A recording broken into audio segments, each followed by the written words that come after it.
Party మొన్నటి parliament ఎన్నికలలో 35% ఓట్లు సాధించి ఒక బాధ్యత కలిగిన ప్రతిపక్ష పార్టీగా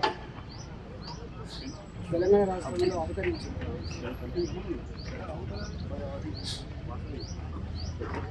రేవంత్ రెడ్డి గారి నాయకత్వంలో సర్కార్ ఏర్పడి సంవత్సరం పూర్తవుతున్న సందర్భంలో సాధించిన ఘన విజయాల పేరిట సంబరాలు చేసుకుంటున్నటువంటి ఈ తరుణంలో యావత్ తెలంగాణ ప్రజలందరూ కూడా మహిళల్ని కదిలించిన ఎవరిని కదిలించిన ఒకటే మాట, ఏమి సాధించిందని రేవంత్ రెడ్డి సంబరాలు చేసుకుంటుంటూ ఏదైనా పోయే కాలం గిట్ల వచ్చిందా అని చెప్పి మాట్లాడుతున్నారు. భారతీయ జనతా పార్టీగా అనేక సార్లు ఆ ప్రభుత్వం ప్రజాక్షేత్రంలో మట్టి కలవడానికి సంవత్సరాలు పడితే రేవంత్ రెడ్డి గారి సర్కార్ ప్రజాక్షేత్రంలో అబాసుపాలు కావడానికి, నిలిచిపోవడానికి, విశ్వాసం కోల్పోవడానికి నెలలు మాత్రమే పట్టిందని చెప్పి ప్రజలు మాట్లాడుతున్నారు. ఎక్కడికి పోయినా ఏ వర్గం కూడా ఏదో రకమైనటువంటి అందస్తు ఇక ఈ ప్రభుత్వం చెయ్యదు లే అనేది ఒక విశ్వాసం ప్రస్ఫుటంగా నిలబడతారు. దీని నుంచి డైవర్ట్ చేయడానికి హోదాని మరిచి, స్థాయిని మరిచి ముఖ్యమంత్రి గారు మాట్లాడే మీద మాట్లాడేటువంటి చిల్లర మాటలు కావచ్చు, తెలంగాణ ప్రజానికంలో ఒక రకమైన బాధ కలుగుతారు. మా అధ్యక్షులు కిషన్ రెడ్డి గారిని పట్టుకొని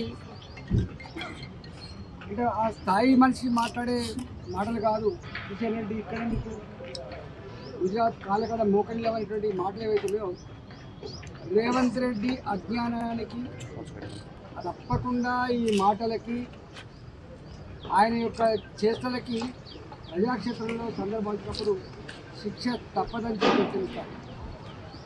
భారతీయ జనతా పార్టీగా ఈ సంవత్సరం సందర్భంలో జరుపుకున్న సంబరాల సందర్భంగా బాధ్యత కలిగినటువంటి భారతీయ జనతా పార్టీగా వాళ్ళు పెట్టిన మేనిఫెస్టో, వాళ్ళు ఇచ్చిన హామీలు, అమలవుతున్నటువంటి పనుల మీద ప్రజాక్షేత్రానికి వెళ్ళి సర్వేలు చేసుకున్నాం. మా కార్యకర్తలు ఇంటింటికి పోయింది, ఇచ్చిన హామీలు అమలైనా తీసుకొచ్చింది.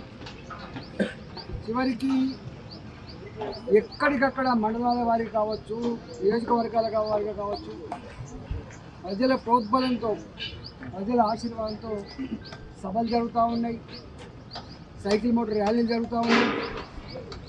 ఇక్కడ హైదరాబాదులో ఈ సరూర్ సెంటర్లో మొన్నటి పార్లమెంట్ ఎన్నికల తర్వాత పార్లమెంట్లో జరిగే ప్రొసీడింగ్స్ కావచ్చు,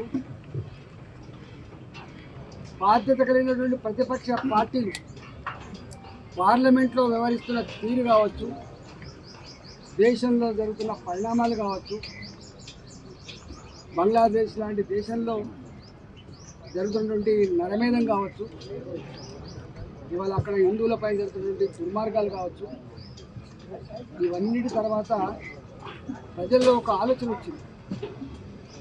మోడీ గారిని స్ట్రెంథన్ చేయకపోతే, భారతీయ జనతా పార్టీని దేశంలో పటిష్టంగా చేసుకోకపోతే ఈ దేశానికి రక్షణ లేదు, ఈ ప్రజల ప్రాణాలకు మానాలకు రక్షణ లేనటువంటి చర్చ జరుగుతాం. దాంట్లో భాగంగానే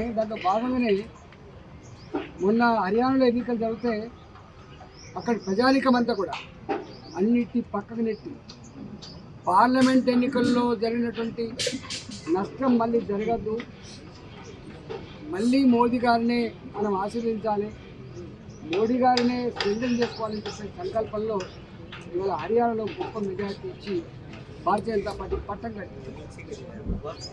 దేశంలో ఆర్థిక రాజధానిగా ఉన్నటువంటి ముంబై, మహారాష్ట్ర కీలకమైన రాష్ట్రం.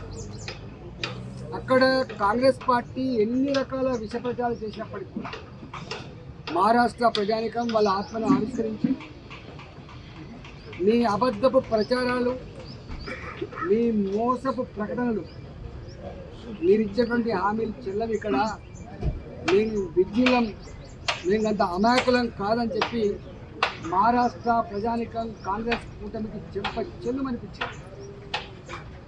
ఇప్పటికే దేశవ్యాప్తంగా చర్చ జరుగుతూ ఉంది. సంవత్సర ఈ రేవంత్ రెడ్డి యొక్క దుర్మార్గాలు, వైఫల్యాల మీద ఇక్కడ సభ ఏర్పాటు చేసుకున్నాం. ఈ సభలో 8 జిల్లాలు,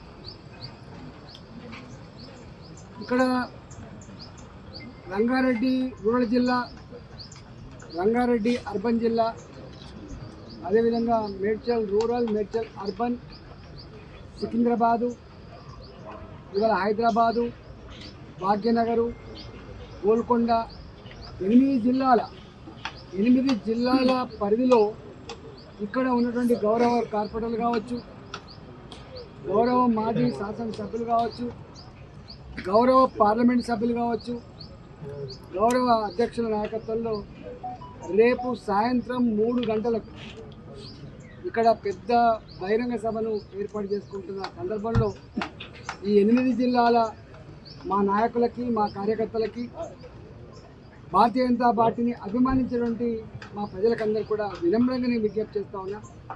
మీరంతా కూడా తరలి వచ్చి ఈ సభను విజయవంతం చేయాలని చెప్పి నేను విజ్ఞప్తి చేస్తా ఉన్నా. ఇవాళ ఇప్పటికే మా కార్యకర్తలు, మా నాయకులు డివిజన్ల వారీగా, బస్తీల వారీగా ప్రజల్ని ఇప్పటికే కలుసుకోవడం జరిగింది. ఇప్పటికే ప్రచారం చేయడం జరిగింది. దీన్ని పెద్ద ఎత్తున విజయవంతం చేయాలని చెప్పి నేను విజ్ఞప్తి చేస్తాను.